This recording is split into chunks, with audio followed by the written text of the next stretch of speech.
Hi, welcome back. Congratulations, you've made it to the third of 3 mentor orientation modules for the Build Mentor Orientation. I hope you're excited about this module because we're going to talk about the role of the mentor. And after all, you've signed up to commit an hour and a half of your week for this school year to being a mentor to some amazing youth who are aspiring entrepreneurs and future college-bound students. So we're going to talk a little bit about the role of the mentor at Build, how we use mentors, why we use mentors. We're going to talk a little bit about what the experience is like. We have some tips and tricks to share. And of course, we'll share some of the basic expectations and commitments that you have signed on to as well. So mentoring at Build, where does it fit in? If you remember from Module 1, we talked about that big 4-year program overview. There's a student experience that spans 4 years from the time they enter high school, start their business, launch their business, apply to college, and finally get accepted and prepare to ship off, all ready to succeed. Mentors are really Build's special sauce. We have a lot of students and not a lot of Build staff, so mentors really fit in as the drivers of the student learning experience. You're going to facilitate the learning and growth for students. We mentioned that entrepreneurship in our mission is the vehicle for how we get students re-engaged in school, re-engaged in their futures, prepared to succeed academically in high school, and then motivated or empowered even to apply to college and succeed once they get there. And none of that could happen without the mentorship.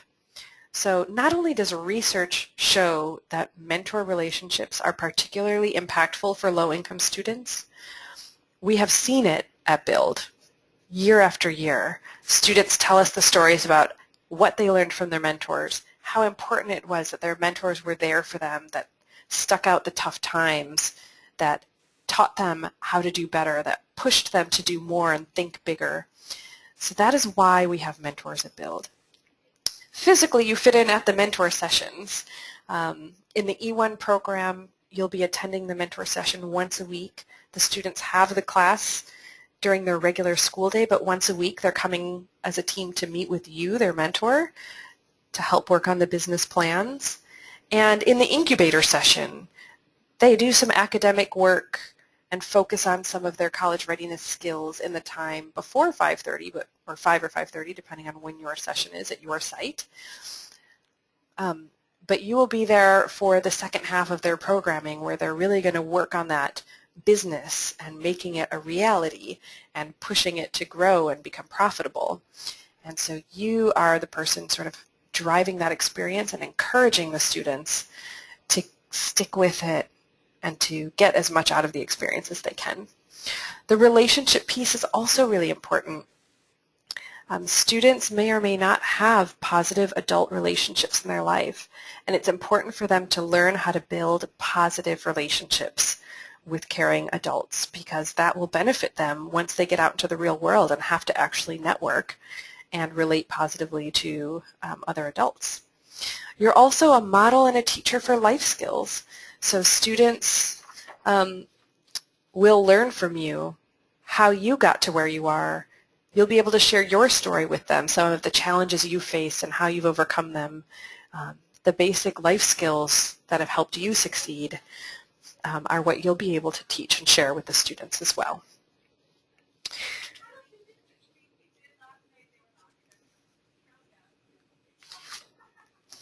What is a mentor at Build? In addition to just being the adult that helps facilitate the experience, we think mentors are like coaches. You are like a manager of the team or the business, and you are like a teacher.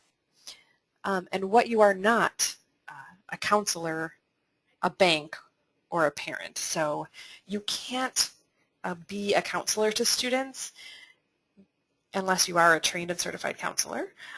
But because some of our students may come with some pretty serious or strong emotional, psychological, family situations. And if you ever encounter a student who is confiding these things in you, know that you have your Build staff or Build teacher that you can bring it to right away, and we are trained on how to sort of respond and deal with those situations. Also, because you're not a counselor, we want to ask you to not guarantee confidentiality with your students. You can instead tell them that they can trust you to make the decision in their best interest and in keeping them safe. But it is too challenging to say that you'll promise to keep a secret that a student shares with you if in reality you can't keep that secret because it would be dangerous or harmful for the student. So be sure to be honest that you can't be a counselor to them and you can't keep confidentiality if it's not in the best interest of them. If a student needs help with finances, transportation to or from Build, personal situations that may arise, we have in the past had students ask mentors for money or ask mentors for other kinds of financial support or transportation support that may be out of your means, and you are not obligated to do that for a student at all. If a student has a need that's unmet, please just let a Build staff person know. We will figure out how to help that student and point them to the right kind of resources. Please don't give students money. The precedent is just not a positive tone setting in it. Definitely oversteps your role as a mentor. Okay, and staff also don't give students money, by the way. You're also not a parent to the student, so you can't fill any gaps from a student's family, and it's not our job to teach students personal or religious philosophies or to challenge their parents' teaching, but if a student does share challenges with their parents or their families, you want to be able to bring them into solution mode and how can we navigate this situation, so you can acknowledge the challenges while not demonizing their parents, because you definitely can't replace their parents, but you can be a really awesome coach, manager, teacher, and mentor. We want you to manage your groups, facilitate leadership, and propel them to the outcomes. You should definitely teach the students and reinforce what Build teaches and share your life experiences and professional wisdom so that they can benefit from your mentorship.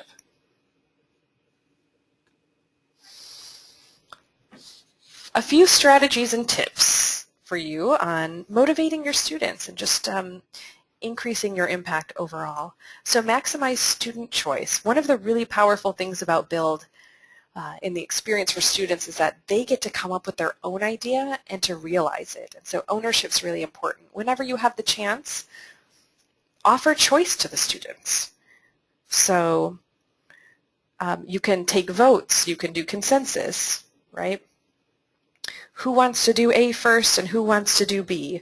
Should we read the directions out loud or silently? Give the students a choice in how they do the work. It's something they often don't get in school and in life, and it's an extremely powerful engagement tool. The second tip is to start with maximum structure and then adjust. This might be counterintuitive as you step into your mentor relationship because often we want to be liked and be the friends of the students. We want to make sure that they like us and want us around, and so often we don't put in place the structures that we need to at first, and so this goes along with our high expectations philosophy. Starting with the maximum structure means writing out agendas.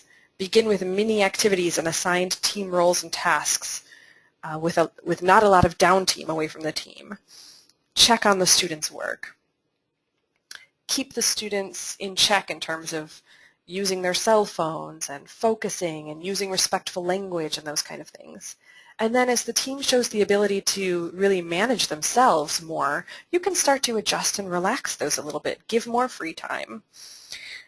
It's much easier working with teenagers to go from more to less structure than to start off with a sort of lax structure and then try to rein them in afterwards. Once the precedent has been set with a high school student, it's often hard to change or reverse it. The third tip is to use your watch.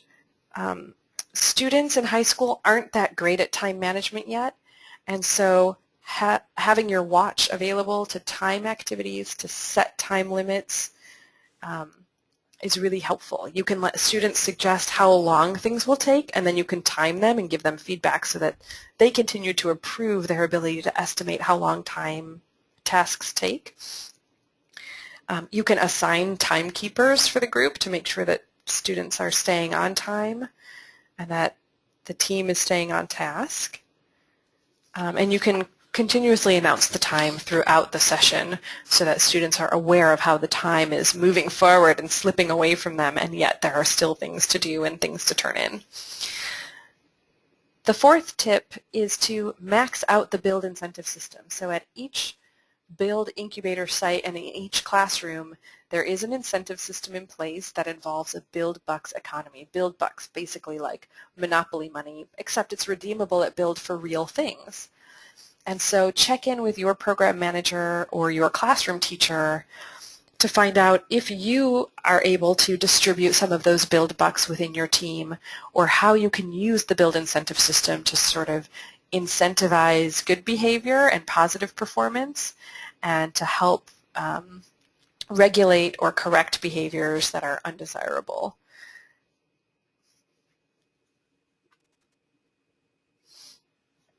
This slide has kind of a harsh title. It's called The Reality of Mentoring. But what I really want to get across to you is that even though I think you're going to have an amazing experience in the long run, mentoring is so rewarding, and it's going to be fun, and it's going to be different, and as many mentors say, it just might become the best, most meaningful hour and a half of your week. But sometimes mentoring can be really hard. And so we just want to make sure that your expectations are calibrated. Working with students can be challenging, and some students are more difficult than others. Some need a lot of guidance and support, and some might seem more self-sufficient to you. All students are going to be challenged in build one way or the other. You may have some very high-performing students in your group, but they might be challenged by having to work in a team. You may have students who are struggling to figure out how to interact successfully. You might have students who don't react well in times of conflict. And so every student will encounter ways that they can be challenged and grow in the build entrepreneurial experience. You should know that some students may not be able to finish the year. That is a reality in the build program, and while we do a lot of strategizing and intervening to make sure that every student who can stay in the program does, sometimes students will be dismissed from a program if they violate the student expectations in a serious way. Sometimes students move schools and they can't stay in the program. Sometimes life conflicts just get in the way of being able to attend enough to really engage in the program, and so students may not be able to finish the year. Some teams may shift, so occasionally if a team just really isn't working well, or if a team has lost too many members, Build does reshuffle and change team members, and that might present a challenge to you in the middle of the year if you have to adopt a new team member into your group, or if you lose a team member. Students don't always act like adults, even when they sometimes seem to, so we talked about this a little bit with in Module 2, in the high school stage of development, that there is some inconsistency in the way students act, and so it's hard to calibrate what you might expect from them one day to the next. But just remember to keep your expectations for the students high and push them to meet the expectations when they are not doing it. And students might not always want to be there. Even though students have elected to be a part of this program and they've signed up, they struggle with motivation. We are targeting disengaged students, and so some days are just really hard for students when they're tired or hungry, or they're just not able to keep their eye on the big picture of what they're here for. They act like they don't want to be there. And remember that fun and challenging are not mutually exclusive. Sometimes your greatest challenges will be your biggest successes. Sometimes it's really awesome to engage in tackling a problem or a challenge with students and feeling like you're really digging into the process. and having fun while you're doing it.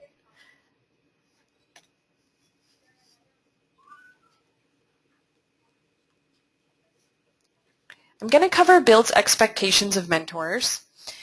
Very briefly, we expect that you attend sessions and on time. Consistency in our program cannot be understated. This is what we've learned and experienced, as well as what research shows, that consistency in the mentor relationship matters tremendously. It will make or break a student experience with the mentor. There's an off-site with your team, so we hope that you will be able to take your team off-site for one session, get them out into the real world, whether it's to your place of work, whether it's out to shop for prototype materials, whether it is out to celebrate a success. Take your team off-site at least once if you are able. Attend the Holiday Sales Bazaar or the Winter Sales Bazaar, which is our December selling event for students, and support the business plan competition, which is usually in May or June at the end of the school year when the freshmen are competing with their business plans and the 10th and 11th grade students are selling their products. Communicate. This also cannot be understated. You have access to an amazing cohort of mentors that you can communicate with, to brainstorm, to share ideas, to troubleshoot, but you also have an E1 teacher or program manager that is there to support you anytime that you're unsure of a student situation, that you're handling a conflict, or have learned something that you're just not sure how to respond, or want somebody to give advice, or if you think a Build staff need to be informed. Communicate, communicate, communicate. If you're having trouble communicating with your direct program contact, so the classroom teacher or program manager, every site has a site director, and you should find the name and email of that person as well, because they are also there to support you. We expect you to build relationships with your students. That is what mentorship is all about, and that relationship, especially when it's operating from the axis of absolute authority and unconditional love, is what brings your ability to impact students. Once they have a relationship with you, they're going to be open to hearing your experiences, to learning from what you have to teach them. And the last thing is to keep perspective. Sometimes it's challenging to not get caught up in the details of what has to get done that day, or the upcoming competition, or the upcoming selling event, and worrying about how your team is going to just make it to that milestone. But it's up to you as the mentor to remember that the big picture of Build is that we're using this entrepreneurial experience to drive students to become high school graduates and persist in college. Okay, so it's about the experience and the process more than it is about reaching success at every single milestone along the way. The time commitment that you've agreed to is to attend the weekly sessions, which are about 2 hours a week, attend the Holiday Sales Bazaar and the business plan competition in May, and then the optional offsites. So in addition to the time commitment, if you are able to make time to take your team offsite in addition to the session time, that is absolutely wonderful. That concludes the third of 3 modules. Thank you so much for your time and engagement in listening to these orientation modules. Thank you in advance for the amazing gift of time, energy, and talent that you are dedicating to the students and to Build to pursue the mission. It is an amazing experience you are about to embark on. I hope it is as rewarding for you as it will be for the Build students that you are mentoring. We really appreciate it, and I will conclude by reminding you what Margaret Mead said. Never doubt that a small group of thoughtful, committed citizens can change the world. Indeed, it's the only thing that ever has. Thank you again, and if you have any questions from any of the content on the 3 modules, please jot them down and send an email to Dominique at dta@build.org. Thank you again.